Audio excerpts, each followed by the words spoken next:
Hello, Planeswalkers. My name is Andrew, and I'm joined by our friend Nathan. Hello. Today we wanted to discuss the sort of controversy that's been going on.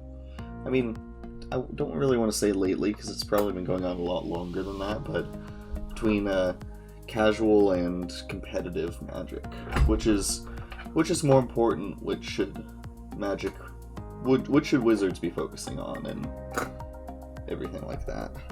Yeah. Hello. I am Nathan. I am the special guest. So, thank you, Andrew, for having me on. Anytime. So I mean, I think that this has been a quote unquote issue that's been brewing for a while. I think it's no secret, on the competitive side, the whole joking around, filthy casuals, and I don't think that this is necessarily a new conflict, but I think it's really come to a head recently with WotC announcing kind of not the death of pro play, but kind of the death of pro play as we've known it in the past, and kind of announced that they're really stepping back from this kind of actively investing into players versus kind of seems like they're just investing into the tournaments now and not really supporting the players. And it kind of seems like the idea of becoming a pro player as a job is something that WotC really does not want to monetarily support themselves. Okay. I don't know much about them specifically, but yeah, I do think that things have changed since specifically since the pandemic started. Yeah, because tournaments in person couldn't really happen after that. yeah. And I mean, I think that because I don't know if you have been following some of the stuff that WotC's been saying on Twitter, but I mean, I'm assuming the MPL stuff, all of that. But essentially, I guess for any viewers that don't know, I guess we should maybe recap a little bit what kind of that used to be. So way back, it used to kind of be this system where you'd get pro points, and there'd be essentially bronze, silver, gold, plat, I believe. And if you entered in and did well enough at tournaments, you would get X amount of points, which would put you into a various level. And as you grinded more tournaments, as you played more, as you did better, you would then move up the bracket. And kind of, from my understanding, each tier kind of had its own rewards. And I think that it's also kind of important to acknowledge that while the old system, I believe that Plat Pros got some of their airfare paid for, some of their hotel paid for. I think it's also kind of important to acknowledge that a lot of people have come out and been this still wasn't sustainable as a job. A lot of Magic pros either did vending on the side to get by, or they had a secondary job and they just went and grinded whenever they could, right? I think that it's kind of important to acknowledge that before the MPL, being just being in the pro system was not enough really to make a living. You really had to be a content creator or do kind of something else on the side. Yeah. Which I think that some and that's kind of the reason that WotC went and made the MPL. They made the MPL really off of this reaction of, I think, partially wanting to really push Arena. I think that definitely has something to do with it, and push this kind of esports kind of angle that they were kind of trying to get at. And if you're gonna have this kind of esport kind of pro scene that you want to make, you really have to have a clear career path ahead, right? You really have to be able to be yeah, this can be your job. They had the Sir Mix-a-Lot, everybody will know your name trailer or whatever for Arena, right? So I think that the MPL was partially really created to push that, and was also partially, I think it was partially in response to pro players being hey, we would like to be able to play this game professionally. And the MPL, like, I think it's pretty universally agreed that the MPL failed. Like, for many, many different reasons, the MPL really just did not function. And I think that part of that's the structure, and part of that is Arena, and how just certain things have happened on Arena, and how it kind of seems like they don't always have the Arena client exactly where it probably should be for these high-level events. So that kind of leads us to, like, I guess it was probably like a week or two ago now, right? Where WotC kind of announced, like, okay, the vast majority of our players are casual, right? Like, the majority of the players don't care about the pro scene, they don't care about this, they don't care about that, right? So the MPL is done, and we're going to create a system in place. And it was a big mess because I think that also part of the issue was communication on WotC's part. The article that they released was very vague.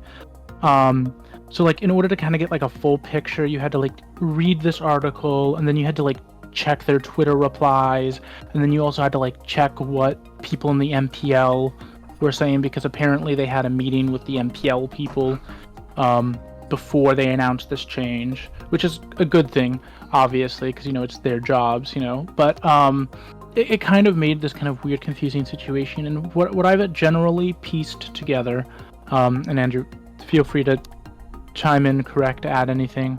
What I've generally pieced together from everything that's gone on is that essentially they want to invest less money into pro play, and part of that is going to be they don't really expect anybody to be able to make a living effectively off of Magic, right? And I think that it's also kind of want to go back to the point that I said earlier, like, people weren't actually, like, making a living before off Magic. So that's kind of like a weird thing where I was just like, people weren't really doing this before the MPL system. Like the system before the MPL really just wasn't doing this. But anyways, I think that one of the oh god, I don't remember his name. Let me just, you can edit it, hopefully you can edit out the clacking. Yeah, and we'll be fine. Here we go. So, like, and I think that one of the other things that's, like, kind of, I also think that, like, we should kind of stress, one of the things that I also think is kind of important to stress is that because Magic is, because, like, there's no longer going to be this system of, like, being able to get to plat, and, like, potentially having, appearance paid for, right? Like, having your hotel, having your airplane stuff reimbursed, right? So a prominent pro, Paulo Vida Dama de Rosa, made a kind of video to clarify kind of what they, WotC told him, and essentially kind of said that, like, there's not really a way, if it kind of goes to the system that it looks like it's going to, where essentially it's the old system, right, where it's just tournaments. From, like, what everyone's understanding is that it's just going to be tournaments with some prize earnings. Unless those prize earnings are significantly increased, and WotC has kind of already said that they're funneling money out of the pro scene, so I think it's unlikely that happens. He kind of made a video saying, like, I'm probably not really going to be able to play paper events. Like, WotC told him to his face that they don't really expect American and European people to be able to, like, play professional Magic and paper. They're going to be playing online. And yeah, that to me, like out of all of this, I think that is, like, one of the things that I, like, object the most to. Like, Paulo, like, won, Paulo, like, he's the invitational card. You can see his face on Elite Spellbinder. So, like, I don't know, to, like, just say to, I think it's kind of, like, I personally think it's a little, like, I'm not gonna, but I personally think it's, like, a little bit, like, just disrespectful to just be like, yeah, so like we know that you just like, you know, like we know that you're like a highly decorated pro, like we just printed your invitational card, like you're very clearly good at the game, but like you're gonna play online from now on. Like, I don't know, that to me, because I think that it really hinders a lot of the talent in non-American and European regions. But I think that's I was just trying to give a recap, so we'll touch back on that when we start talking about some of like the stuff with it. But I don't know if you have anything to add, Andrew. Not a lot to that specific subject. I'm realizing now that you're more knowledgeable in this than I am, but I know I'm a little bit more knowledgeable on on Wizard's side of things. Yeah. Like the products that they're printing. So that was good to recap. Yeah. But yeah, there's definitely been more of a push in the last few years for like Commander products as opposed to making product for other formats that people might play competitively. Yeah, and go ahead.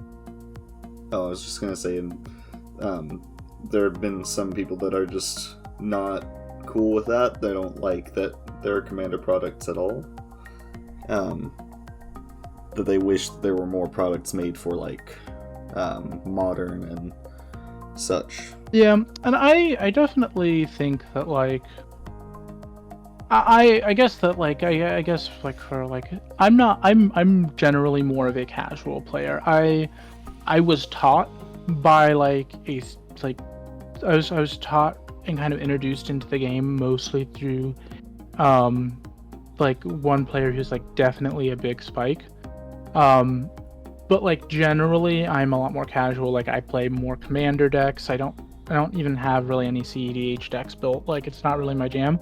I personally really love and enjoy the Modern format. But I guess I should say like I know like a lot about this stuff, but I'm also not necessarily like, you know, I would have never really been someone, and probably still will not be someone who will try to like grind, or, you know, the pro dream is not really something for me. But I figured I might want to clear the air on that. But yeah, I think that Commander products are fine. Like I think to be fair, I think a lot of the players that have said like I'm tired of played for Commander formats or Commander products, I think a lot of Commander players have said that, right? Because that's how we've been getting the Chulanes, the Kovolds, the Hull Breachers, which is a totally fine Magic card. I have a video where I defend Hull Breacher if anyone wants to check that out after listening to this. But I think that like one of the things that kind of made Commander fun was that it was really just all of these like, it was all of your pet cards, right? It was all the cards that you really wanted to play. And I do actually think that as Wizard focuses more on casual becomes less casual, right? I mean, for sure, because then they're making products that are focused on it and are made for Commander, whereas at the start of the format, people part of the fun was finding cards that, oh, this doesn't have a home in any other format but Commander. Yeah. Look how cool this card is in Commander. And now it's like, oh, this card is made specifically for Commander. Yeah. And oh, sorry, go ahead. I like that to an extent, because there are some cards that are just cool with Commander in mind. I can't remember the legendary creature, but it's one that like I think it gets counters or something based on how much mana you spend on it, and it's not an X cost, so it takes Commander tax into account. Yeah. Something like that. But not quite as much as they've been focusing on it now. Yeah. I don't know. My kind of opinion on it is that I like when they edit for Commander. I really like when Wizards of the Coast looks over their sets and like changes target player to each player, right? Like I like when they do that kind of design with Commander in mind. I like, there's plenty of old cards where it's like one word change away. You cut out. Are you still there? Oh yes, sorry. I was moving emphatically, and my mic kind of moved away. I apologize, but there's a lot of cards, especially older cards, that are really just like one word change away from being like fun or interesting in Commander, right? And I think that I like the editing. Like I really like when they look at cards and they say each player, or the even the newest card in Commander Legends, right? I think that it was Gavin Verhey who was talking about how they were going over the cards and they were really saying like, oh, like, is there anything that's like that we could do to make this more interesting? And there's the one card, I don't remember the name, but it's the card that ends player's turn, right? And that was originally, you could tap it to end your turn. And Obeka. Yeah, Obeka. Yeah, and they changed that like right before like they went off and printed to say, it was like target player or whatever, player right, whose turn is may end the turn, tap. right? Yeah. And that's what I like. I love to see that because that's interesting design. Like that's thinking, like that's using your brain right there, right? Like that opens up so many possibilities to like interesting things. And is it going to be relevant, like 9 out of 10 times? Probably not, but that 1 out of 10 times, you're going to remember that time forever, right? Like, where you politics it out, like, hey, do you want your turn to end? Yeah. Let's make that happen. Yeah, like, like maybe someone like, used a someone insurrections, right? And they're going to go back at the end of turn. And wait, does insurrection go back at the end of turn? Oh god.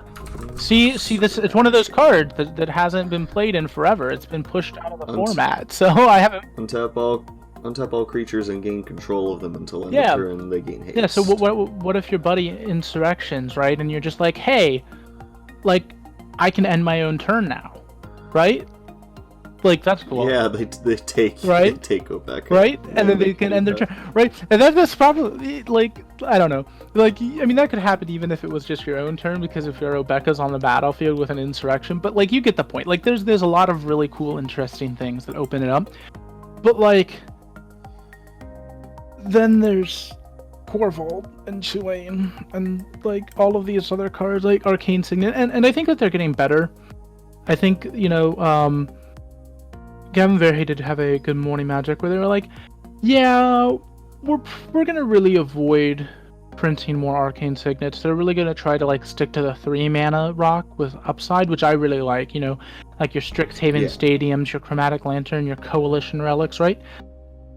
And I also think, with that being said, like at a certain point, like there's so many interesting options that like it's kind of exhausting sometimes, like sometimes like I was like I'll be brewing a deck and like I can't get under like 110 cards. There's so many options. So many, and like that's, it's a double-edged sword, like, and I think that I think that like part of the reason why cutting those last 10 cards is like so hard is really because of this design for Commander thing, right? Like because the people that like show up to your, obviously, I'm sure I haven't really done much webcam magic. I know you have. But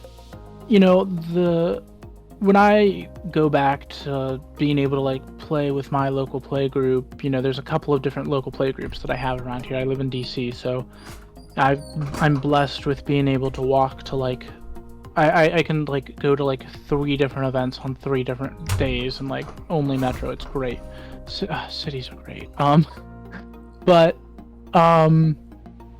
like when I go back to there, like it's really hard because it's gonna be like, well, like if I pick this one card that's like worse than this other card that I put in, like am I really gonna, like, how many of those slots for pet cards can I really have nowadays when other people are going to be cutting those slots entirely, and not even like in CEDH, right? Like there's like I think that when we talk about like power creep and commander, people are just like, oh, CEDH, like power creep in the average commander deck, I think is something that's very real, and I think that it's something that happens very slowly, because it's really just one card at a time, one card at a time, one card at a time. But eventually you hit that, like, you know, that point where enough of your cards have been replaced with these really good cards that your deck kind of just starts creeping up in power.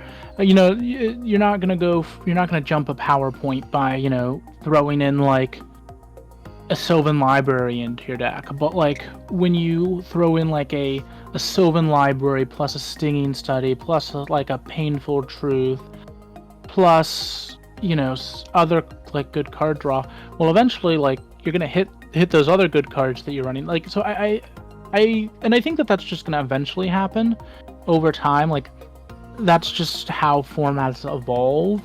And because EDH, I actually think that this is something really interesting about EDH, that's really different about other formats. Like, because EDH doesn't really have a defined metagame like other formats do, it's a lot more, I think it's a lot more prone to just like throwing in all of these staples than other formats, right? Because, you know, if I mean, not that Hogak in Modern was balanced when Modern Horizons came out, but when Hogak came out in Modern Horizons, every single Modern deck started just, okay, full Leyline of the Void main board, right? And like, like, you know, it's crazy that had to happen, but that was a way to combat it. I know in my Mardu Pyromancer deck, rest in peace, Faithless Looting, you know, I just 4 Leyline main board, surgical extractions on the side, or like vice versa, right? Like, you know, and that's not a sign of a healthy format, mind you. But like that's never going to be something that happens on ETH, because like, and that's stuff that might happen in local playgroups, right? Like you might be, you know, your local playgroup might be more aggro based, so maybe you have to add in a couple more board wipes. But then if your other local playgroup is, you know, less aggro based, then you just find yourself sitting with, you know, 2 board wipes in hand that aren't going to do anything, right? Like what are you going to do? Are you going to take out those board wipes? Like you have to start, it's almost like you have to start like switching your deck depending on like who you're, and then that's like metagaming, right? So then people are going to get upset with like, are you putting in those cards to, like, so I think it kind of creates this issue, especially in like this 100-card singleton format, where the meta isn't like as defined, where you know what I mean, like it kind of creates this like it creates these like, how many graveyard hate cards do I really need? Because I can tell you, like, I put at least 1 or 2, I try to put 1 or 2 in each of my decks, and then sometimes I'm just sitting at a table and I'm like, okay, but realistically nobody has any graveyard decks here. Like these cards are useless. Like, what am I gonna do with this? Like, I hope I don't draw them. And then I play against graveyard decks, and I'm like, well, shit, 2 isn't enough. Where are these in my deck? I mean, maybe the answer is just play more card draw, but then what? Where's the fun in that? Yeah, I don't know. Because I also play casually. I tend to not go for like the most optimal thing. Yeah. Like, for Graveyard Hate, I might just throw in, like, a Soul Guide Lantern. Oh, yeah. It's like, if I need to, I can exile a grave, or I can draw a card with it. Yeah. But it's not like, nuts. Yeah, no, and I agree. And I do like those, like, slightly less powerful kind of answers. Like, I can tell you in Firesong and Sunspeaker, one of, like, kind of my pet decks, I'm running Burnaway. Do you know what Burnaway is? No, but I have Scryfall open. So it's 1 red, 4 colorless. Burnaway deals 6 damage to target creature. When that creature dies this turn, exile all cards from its controller's graveyard. So with Firesong... so it's removal and graveyard. It's removal and with Firesong and Sunspeaker, I gain 6 life. I think Burnaway is actually like a pretty decent card just in general, but it's really fun in Firesong and Sunspeaker. It's on flavor. Or like I put a Wheel of Misfortune in because whoever takes the most damage, if I have Fire Song and Sunspeaker out, I gain life based off that, right? So there is decks where, you know, I definitely try to like go more, or Honor the Fallen. Remove all creature cards in all graveyards from the game. You gain 1 life for each card removed this way, and then I can bolt something with Fire Song and Sunspeaker. And like, it's not like the best play, but at least it's like, if it's in my hand, right, then maybe I can at least gain like, you know, 10 life and bolt something. But I think that, you know, like, not all decks have that. Like, and I think that, I don't know. I think it's hard. I think that Soul Guide Lantern is a really good card. I really like that. I've been running it in Osgear. Yeah. And that's fun because you just, you know, especially in Osgear, because worst case scenario, it's like draw 3 card. Osgear is a silly commander, and I love it. But oh god. But Osgear the Reconstructor. It's the new Lorehold. Oh yeah. It's actually, I built the deck. I bought the deck. I did a little bit of like, I used Tomer's from MTG Goldfish, the budget commander. I used his $50 upgrade as kind of a starting point, and then built off of that with various cards that I owned and with cards that I knew I wanted to put in, like Clan Ironworks and stuff like that.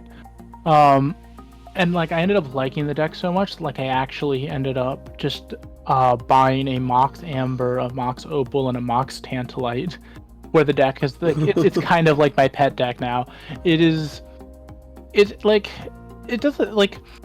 one of those decks that's like, that like you shouldn't play, because like you can fall into the trap of taking like a 30-minute turn that just like nets you 2 mana rocks at the end of the day, like. But like, those are my favorite kind of decks.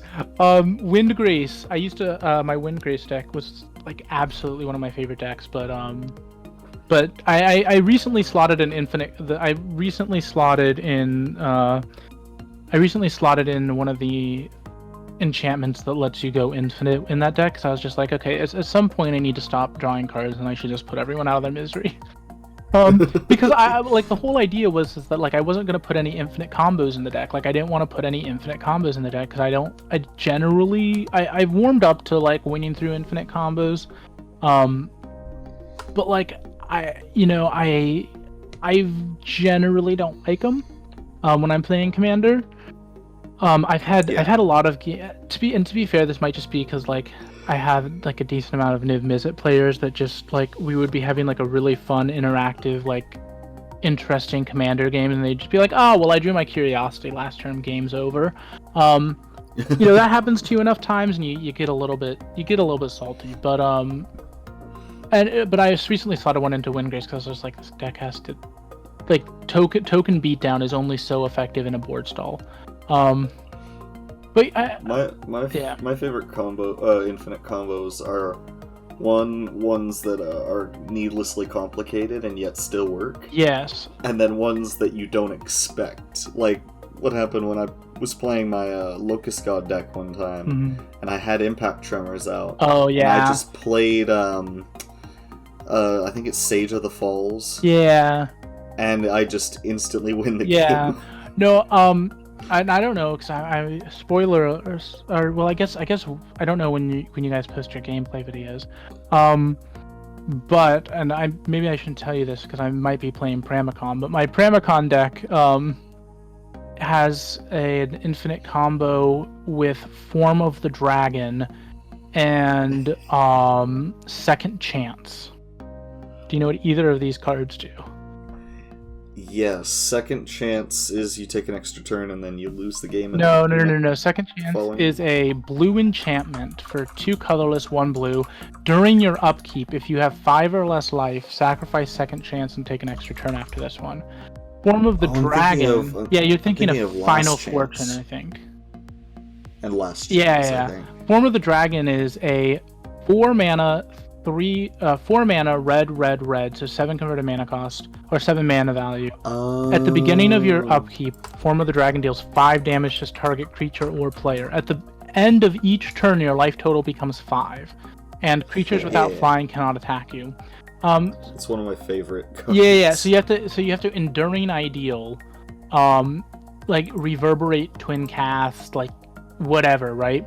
So this deck does nothing 99% of the time because like I don't have that many tutors for Enduring Ideal. So the deck doesn't do much. You also have to have Mistveil Plains or Hall of Heliod's Generosity to put the second chance back into your deck so that you can get it on your upkeep with. You have to have one of those, and then you have to have Paradox Haze, and then you have to have like Hall of Heliod's Generosity, Mistveil Plains.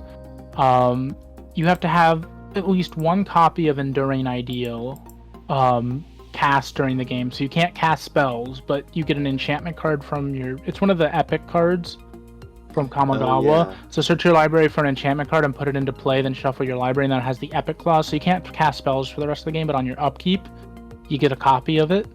So you have to get out Form of the Dragon to get you down to 5 life, get out Second Chance, and then then you can get a Paradox Haze, and put second chance goes to the grave on your upkeep, right? So it has to pass the turn. So second chance goes to the grave on your upkeep. You take an extra turn, and then you Mistveil Plains, put it onto the bottom of your library, Enduring Ideal, get it back, and take infinite turns, and then burns people out with Form of the Dragon. It's a silly deck, but it's definitely I feel like it's more one of those infinites that's like very, very entertaining. Yeah, for sure. That's definitely on the side of really complicated combos that are really fun. Yeah, I just realized I'm gonna turn this back. Whenever I start getting talk about my decks, I'm ADHD, so I'll veer off. But it's fun. Yeah, it's fun. Well, it's a conversation. Yeah, that's how people talk. And it's also kind of it was kind of on topic. We're talking about more casual Commander as opposed to optimized Commander. Yeah, well, and I don't even think like optimized Commander is a whole other beast. But I think that like I guess one thing that I kind of cause originally pro play let me think of a segue here. Oh god. I think that now that we've gone on that detour, I don't know. I think that like, oh god, I'm really just trying to figure out how to turn it, how to bring it back. I have something I wanted to mention, at least in this video. Yeah, you're good. About printing like Commander decks. Yeah. I believe there was someone that was like getting really mad at Shivam. Yeah. Shivam. Sorry. For about I could be wrong. Commander Precons. I think there was a whole thread in there where this guy was just going off about how there shouldn't be Commander Precons. I don't know. I feel I feel like Precons are like my favorite product.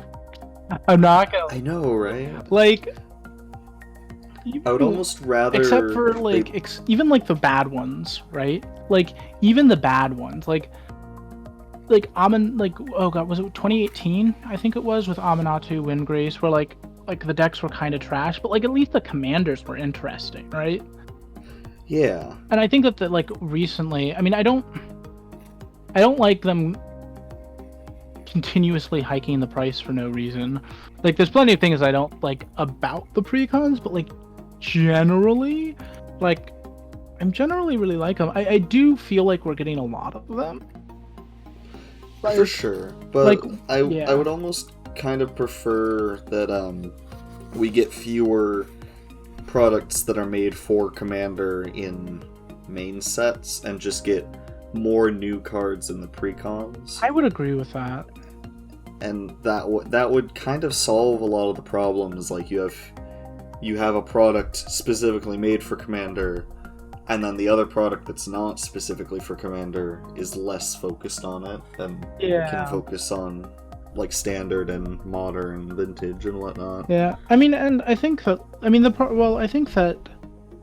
I do think that like focusing on Commander and standard has been like has really the other problem that I've really had with and I think that part of the reason that the MPL has failed and whatnot is like who wants to watch Standard the last couple of do you follow Standard at all? Do you follow any other like No. Oh. Not at all. I used to play Standard on Arena, but I really fell out of it.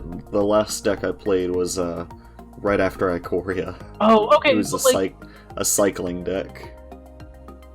But like you still like so like I guess like I am very back and forth on like when I keep up with formats. Like I don't really play Standard. I don't really like the idea of like yes, my deck just doesn't exist. Like after a couple, you know what I mean? I'm generally a bigger fan of non-rotating formats. One of the things that like kept me out of Magic for a while, I came from Yu-Gi-Oh! I was playing Same, actually. Really? Okay. Yeah. Sorry, my boyfriend just came home. I was just popping in. But anyways, yeah, so wait, you came from Yu-Gi-Oh! When did you play Yu-Gi-Oh? I'm curious now. A couple of years ago. It was the first card game I got into. So Tyler, the other guy on the channel, he and another one of a mutual friend of ours, we were all co-workers at the same store. I still work with Tyler, but they both played Yu-Gi-Oh! And Magic, but mostly Yu-Gi-Oh! At the time, and so they taught me Yu-Gi-Oh! And then after a couple of years of playing Yu-Gi-Oh!, I kind of just fell out of it. Yeah. Like, I was kind of peer pressured into building a competitive deck that I didn't really want to. Yeah, I didn't enjoy it, and I went to a couple tournaments and got stomped. And it's like maybe not. And then then Tyler was like, "Hey, I'll help you proxy out a commander decks that you can try," and that's how I got into Magic. No, that's cool. What format were you playing Yu-Gi-Oh? And do you remember what deck you were playing? I remember it was Cyber Dragons. This was a long time ago then, right? Yeah, it was like 2 or 3 years. I think it was 3 years ago that the deck was actually. You probably like fringe competitive. Yeah, you were not probably playing you probably were playing after me, I think. Probably. Yeah, because I played Yu-Gi-Oh! For a while. I was I started playing like really casually at like one of my local game stores when I was like 10 or 12 or something. Oh yeah.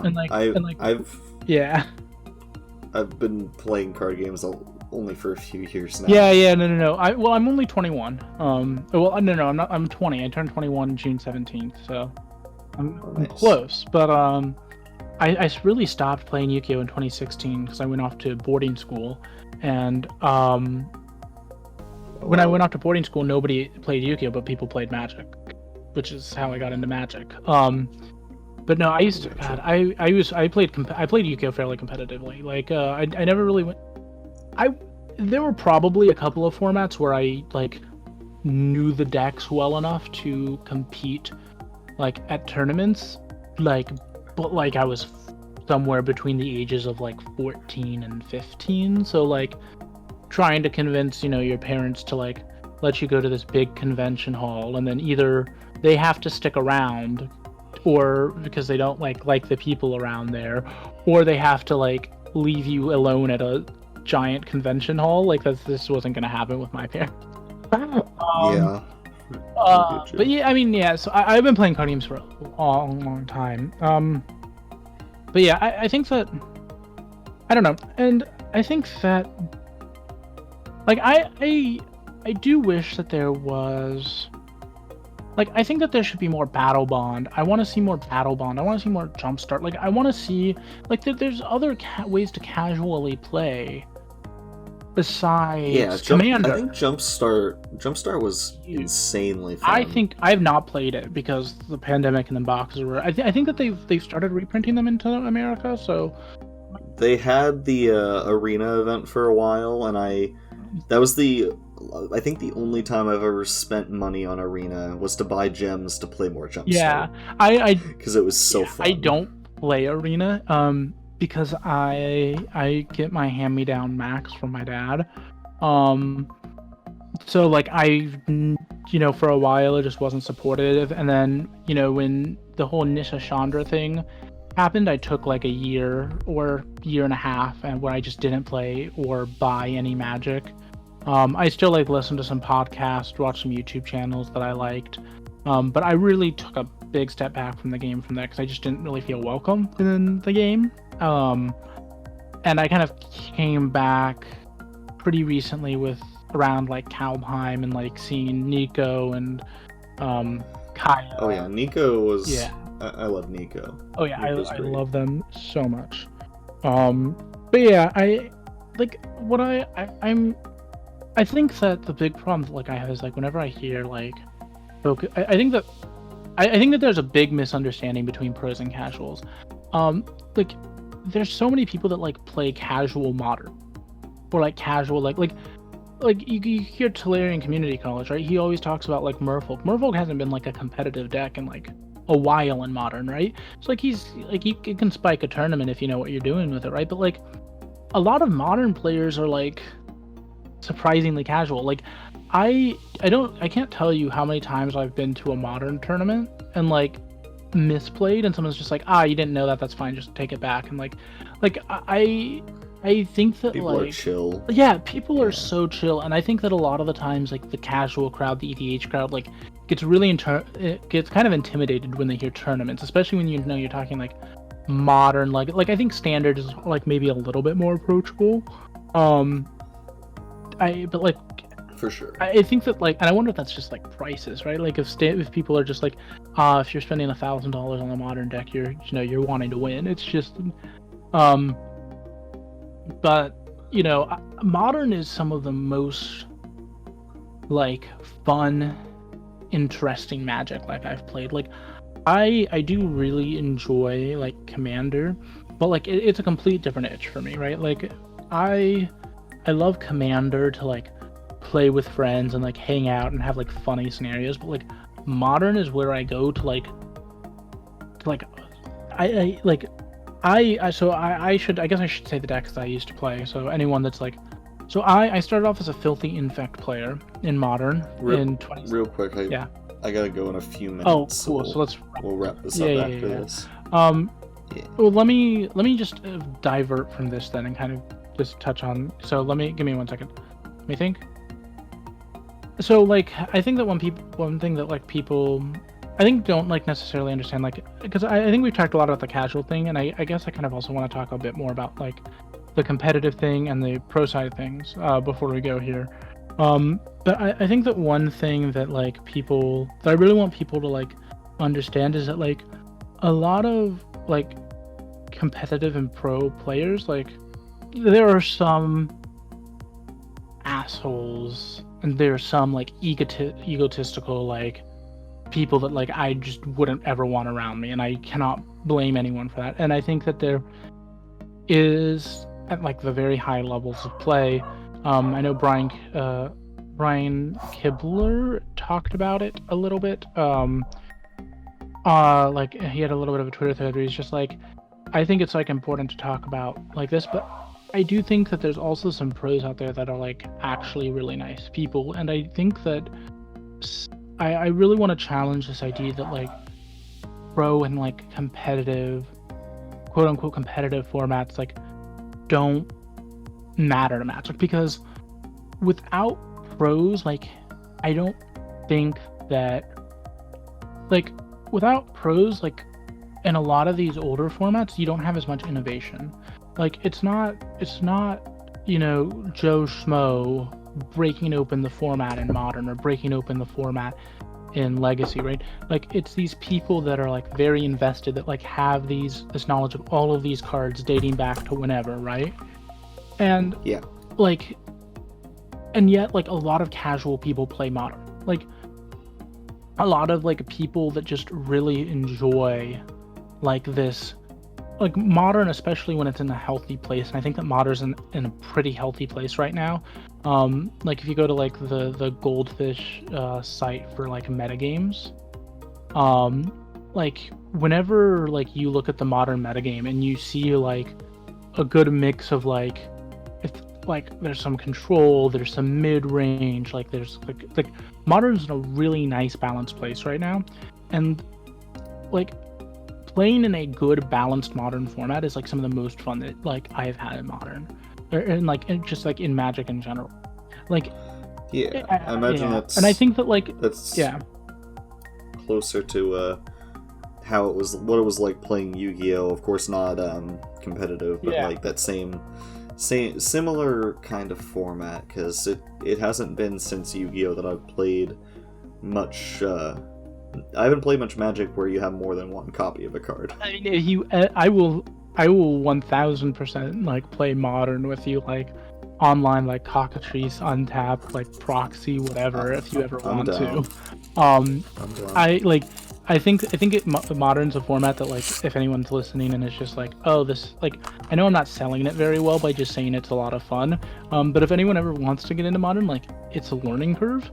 I've been teaching one of my close friends, and like we were playing a matchup, and like we were playing, right, and at a certain point I'm just like, okay, wait, you need to start, like, you have to think about what your opponent has. Modern's a very back and forth interactive format. Like in the decks that I play are generally like that. I just built Esper Control because Counterspell is coming to Modern and Modern Horizons 2, and that sounds like a lot of quote unquote fun. And then I have Mardu, which it used to be Mardu Pyromancer, but now that Faithless Looting is gone, hashtag free Faithless Looting in Modern. They banned Faithless Looting? They did. Okay, like, they banned Faithless Looting kind of, like, low-key because of Hogak, but then, well, they like, banned a bunch of, like, so, like, they banned Faithless Looting, and then they banned Hogak, and they banned, I think, Bridge from Below. I'm not sure if they banned Vengevine as well. I don't remember, I'd have to look. But, like, essentially they were like, oh, well, something's gonna come along one of these days that's gonna break Faithless Looting. It's just like, maybe just stop printing Hogak. Like, stop printing Hogak. Faithless Looting was so essential to, like, certain decks in the format, that just, like, kind of... I mean, Dredge is doing fine now with Cathartic Reunion and stuff, but, like, Dredge was always going to be fine whether they were using Faithless Looting or Cathartic Reunion. Like, they were running Goblin Lore at one point.